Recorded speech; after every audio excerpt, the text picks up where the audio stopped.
laid out over the store, and you can do that at every level of the store. So by default, a lot of times I just sort of show the section level of the store. Sure. But I can configure the store if I want to look at departments and see how like clothes versus shoes are doing.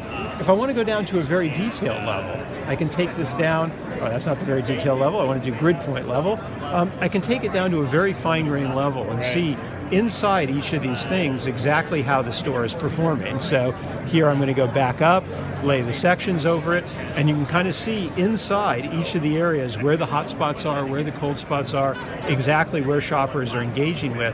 And I can not only do that by things like average time spent and where people went first, but I can also look at what got people to convert.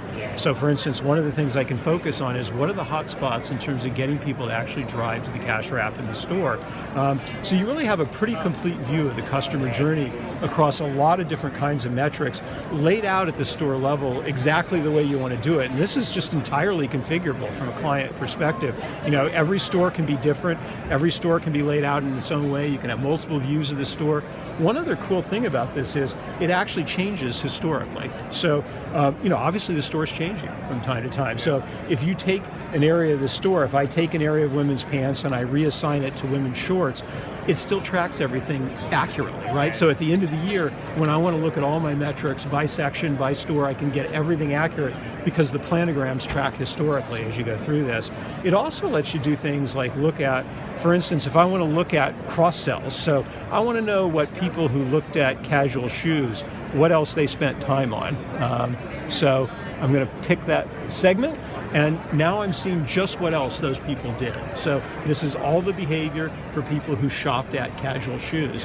And the segmentations here are really rich. You can look at everything from what kind of things people shop for, to how engaged they were with the store, to the time of day and day of week. So if I just want to look at weekends or I want to look at just mornings, I can do that.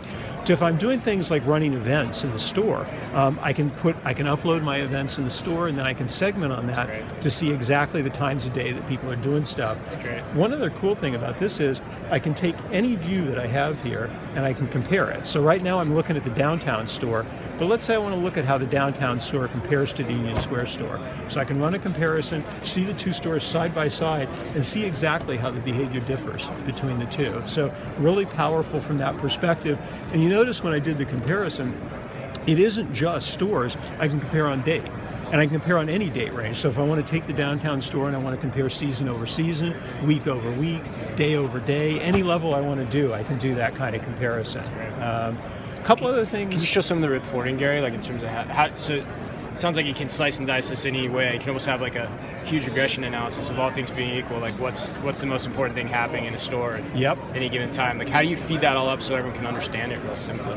You know, it takes a little bit of getting used to for people to sort of come to, no one's ever had this kind of data before, right? And even the basic metrics are things people are still learning.